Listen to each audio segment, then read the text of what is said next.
Hi there YouTube, this is Clormo from Clormo Industries Music Group, bringing you part number 3 of my Logic Pro X tutorial series on making sample beats.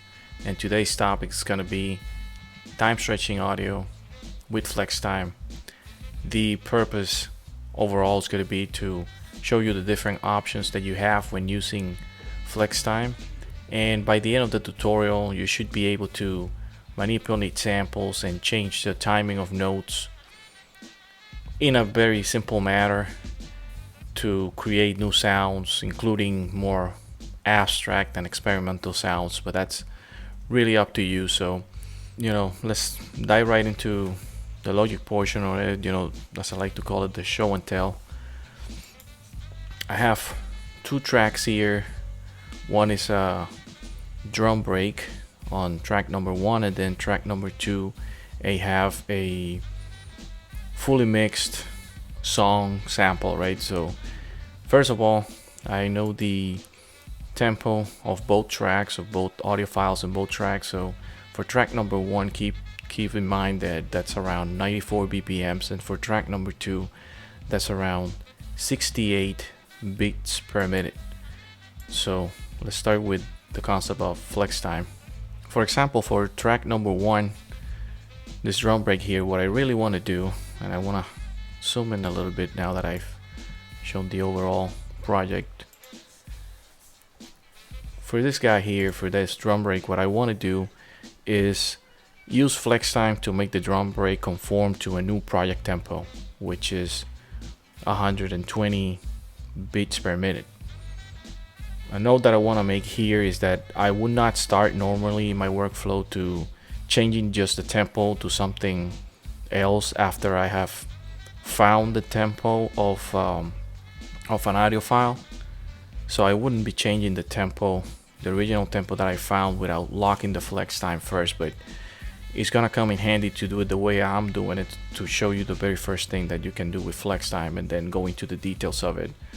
So in this case, I already know the tempo, and if you wanna just recap on how you can easily find tempo, go to part 1 of my tutorial series to check on that, how I do it.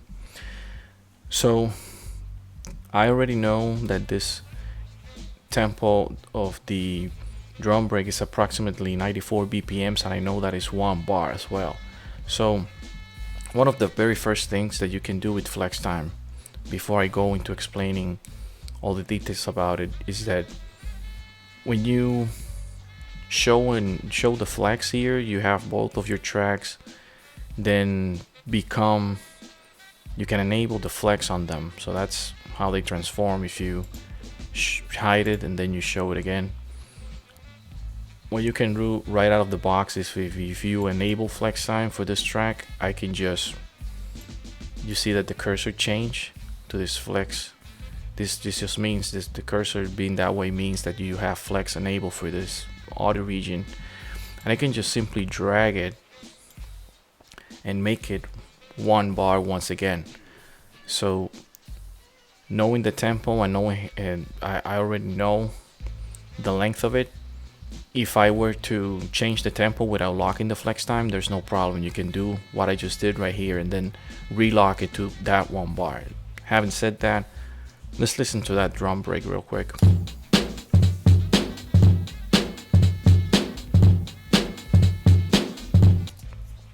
So it sounds like it should sound. Obviously it's a little bit faster because from 94 beats per minute it went to a faster tempo of 120. And now with that out of the way, let me start to really go into the details of all of the different flex time modes that you have, or the different algorithms as they're called, that are available when you are dealing with flex time to time stretch your audio. So the first one that we have is automatic, and that's nothing more than letting Logic Pro decide what's the best of the other algorithms to use for the audio file or sample that you have already in the track. As you can see here, for this drum break, Logic is telling me that in automatic mode she's gonna prefer to use slicing, and I'm gonna get to that. When I get to slicing, you will see why I agree with that, I should say. Monophonic, it's our second down the list. And monophonic, it's as it's called, right? For monophonic audio, like a bass line or a woodwind instrument. So it is designed more for melodic instruments that play a single note at a time. And with that said, it's also good for solo vocals. In essence, it's good to use for anything that doesn't have a lot of elements to it. And for that reason, I don't use it that much in my workflow, but there's uses for it. Slicing simply cuts the audio at the transient markers, and for that reason, it also creates gaps when you move the audio regions around from the original position. The gaps can be filled when you turn on the different options that it comes with, which are the gap fill and decay, but it's not a time stretching type of gap filling, so it's not an algorithm that does true time stretching, and for that reason it's better suited for drum break parts. So that's why in the automatic mode, Logic is saying she's gonna select slicing, because it's really best apt for using it with this type of audio file, which is in this case a drum break. Rhythmic, which is the one that I had selected when I enabled the flex in this track, is a time stretching algorithm. So it does time stretching as you would expect it, and it will fill the gaps and scale the audio between those slice regions, between those transients. And there's that word again that I have been repeating, the transients. So if I move around, that audio file is gonna give me a true time stretch result, which is why I was able to enable it and then take it from the 1 and so bars that it was and bring it back to the 1 bar that this drum break really is. Polyphonic is another algorithm that does time stretching similar to rhythmic, but it's a little bit complicated word, but it's a process called phase vocoding, and what that does is time stretch the audio without altering the pitch. And with that being said, it is basically the most complex algorithm that Logic Pro has when using flex time, and it's better for fully mixed audio. Like for example, the track number 2 sample that I have is from a fully mixed song, and that's why I have it in here in the tutorial in this example, because I'm gonna be showing what polyphonic does using that audio sample. Speed FX time stretches by playing the sample faster or slower, and that includes the pitch. So this is one of those that as I was talking in part 2, that by using it, it can give you changes in pitch that you may not desire, but they could be changes in pitch that you were intending to by using it. Having said that, I don't use it. I haven't used it at all in my workflows yet, but I can see that it could have some uses for sound effect stuff and getting more experimental type of sounds. Last but not least, tempo foam. This is one that emulates time stretching. It was done in the past using like tapes on a device known coincidentally by the same name, tempo foam. And what it does is it's an algorithm that similar to the speed effects one that I just talked about before. It's for more artistic type of results, getting more experimental. And tempo foam will give you a lot of mechanical sounds and artifacts, as they're properly called, some more grainy sounds, more type of similar to destructive type of result. So now that I have explained all the algorithms and I mentioned that word destructive, I'm gonna concentrate here in the ones that I use in my workflows, which is true to all the other previous parts of this tutorial series. I concentrate more on the ones that I use to create sample beats in this case. So having said that, I'm gonna be concentrating on slicing, rhythmic, and polyphonic. And before I show you what each one does in a little bit more detail using the examples here, I wanted to mention something, and it's that the old way of time stretching that was available to Logic before Flex was none other than the time and pitch machine, which I mentioned in part 2. So I just want to bring up the menu so you can see it, but I'm not gonna complete the example with it. If you want to test it for yourself later and you want to experiment with it, what you can do is simply double click the audio file, and it's gonna bring you to the editor. Down here, instead of track, go to file, and you have your audio file basically there that's stored in your library. And then if you go to functions, you can see it here, time and pitch machine. And then when you bring it up, guess what, when you go to algorithm, you have some of the ones that, or similar ones that I just mentioned for flex time. Like you see here monophonic, you see rhythmic, you see percussive. So those are some options that time and pitch machine gives you for time stretching, but that was the old way of doing it in Logic before Flex. So if you want to experiment with it, you are more than welcome to do so as well. And in the end, all I'm trying to say here is not that one is better than the other. I'm just showing you that each one has its own options, that there are pros and cons, that they may come in handy to your workflow, to what you're doing. So having said all that, guess what, I'm gonna continue with the drum break. I'm gonna enable slicing. I'm gonna show you in detail what I was saying when I defined what slicing does. So I'm gonna open here this context menus for the region and track, and you will notice that these lines here are nothing more than the transients. Every time you enable flex time, it's gonna analyze the transients of the audio and just show it to you. You can go right away and just move it. This is one of the simplest forms of using flex time. You can move the transients around to wherever you want. I'm gonna undo that. Let's take one more listen to the real drum break without altering with flex time. And now I'm gonna move this transient around, for example, and let's take a listen to that.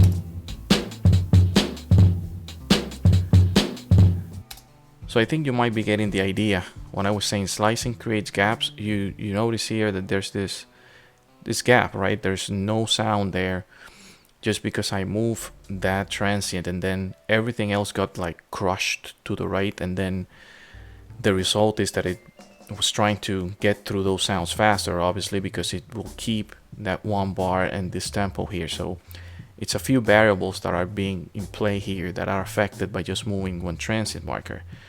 One thing that you're gonna notice when you're moving transient markers around and getting crazy with this is that if you hit the X here, it's just gonna delete that transient marker that you use, that flex marker, and bring everything back to its original position. Now, when I was defining, going through what slicing does, I said that you can use the fill gaps to try to fill the gaps. Now, fill gaps just enables this decay option here, and without altering the decay, you're not really filling any gaps. And you may have noticed it, right? If I move this again, you notice that there's a very faint sound or almost no sound when it's coming through the gap. Now, if I change this decay option to a little bit, let's say 1.8, which I think it's the max, right there, you notice that last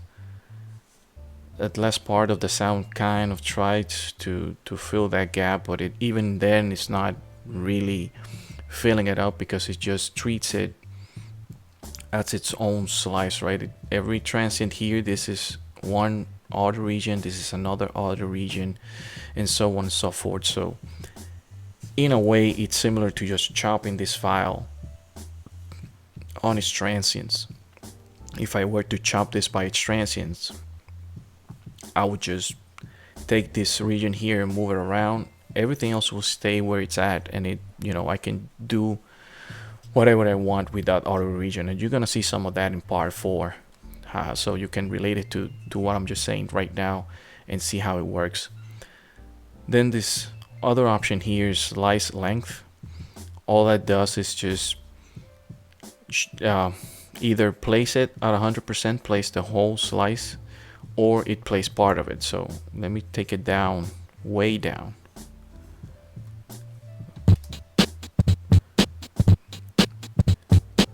So you notice the result is not playing the whole slice sound. So that could come in handy for you if you wanna get crazy with some sounds, some experimental stuff. And then here, one of the main things you can do by dealing with the transients is to quantize it manually. And let's say I know this is a snare, right? So you notice that I moved it. It was just slightly off that second bar. If you wanted to get more mechanical and quantize everything, I could do it manually, and I can go ahead and do that for all the other parts. And that's one good way, or one of the pros of using flex time, and something that enables you to do so. But you can also, in this region here, you see that there's a quantize. You can do the same thing. If you go to the drop down menu, you can quantize the whole audio file, the whole sample, however you want. You have some swings here, some triplets, and you can even make some group templates. And this is really unique. But I need to talk about that in another tutorial, probably in the future, because it's a little bit more involved for what this tutorial that I have here wants to cover. So let's say if I wanted to quantize it to have notes, it really didn't do much because it's kind of already quantized there. But if I do 16s, you notice the transients move. If I go to 132, you see some of the transients move. So you can also play with that instead of doing it manually. So that's a very good way of using the slicing algorithm of flex time. Now if I go to rhythmic, you notice right away that this didn't change. So this here will enable you to do the same things. You quantize those transients, but here you changed a little bit with a few things. It's just the decay and this right here, the loop length. If you bring that up, by default is a 50.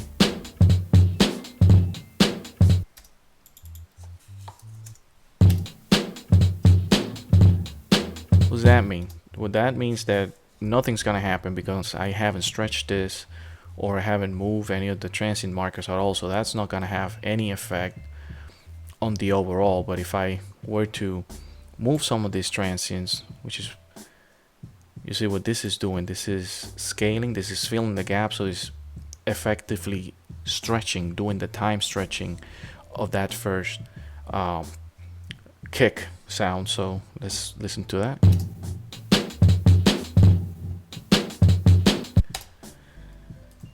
And that's real time stretching right there. So another thing that you can do is, like when adding transient markers, and this is true for all the different algorithms, is that I can anchor with my transient markers. When I add those flex markers, I should say, I'm effectively anchoring that slice there and that slice there. And then if I move this around, you see that nothing else to the right or to the left is affected, only whatever is inside both sides of that transient marker, that flex marker, that is not inside of the ones that I just anchored. And once again, if I do the X, I'll be able to get rid of those. I undid all of that just in case. So again, the rhythmic really just does that. When you move the transients, it will time stretch everything effectively. And same with moving this. If I want to stretch it above the 1 bar, and let's say I make it 3, and I zoom out and zoom in again, and then cycle it back to 2 bars. Just made it very slow because it stretched everything, and for good measure I also moved these 2 transients in this example. That was by accident, but I think it showed the concept quite well.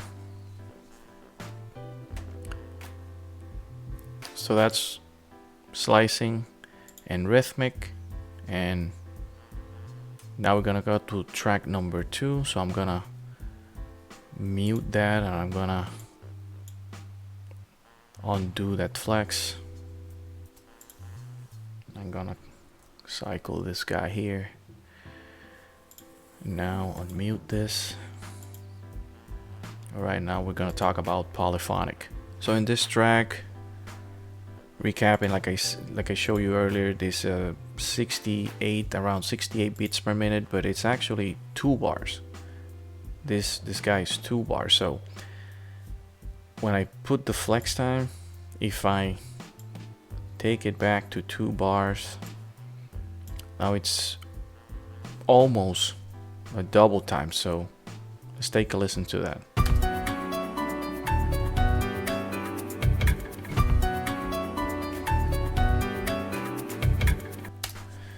That sounds a little bit faster than it really is. Let me take it to the 68.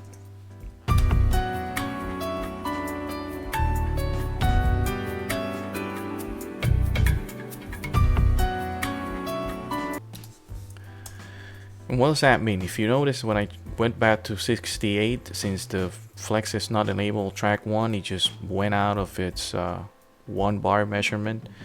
But like I showed in the beginning, you can bring it back with the flex time and enable and just lock it there.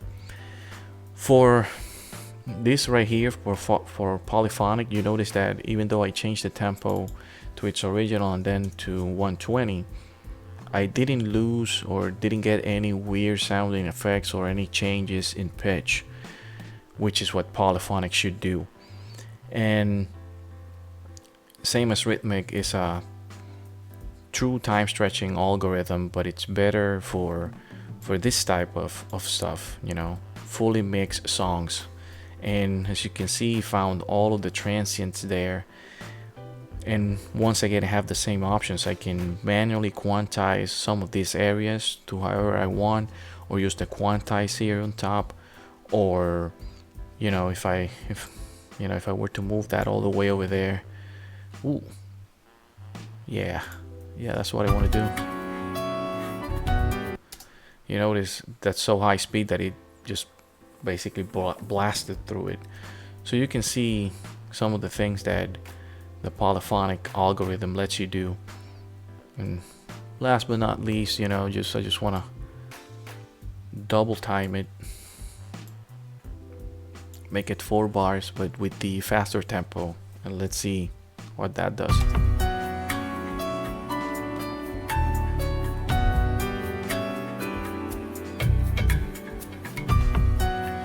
And if you have been paying attention about transients and tempo and speed and duration of an audio file, what I just did there was effectively just bring it almost to that original 68 beats per minute, right? Because I have the faster tempo, but I made its duration be 4 bars instead of its natural 2. So in a way, I'm dividing that 120 to 60. But it's 68, so that's why it sounds a little bit slower than what it should be if I made it one last time 68 and made it the 2 bars that it actually is.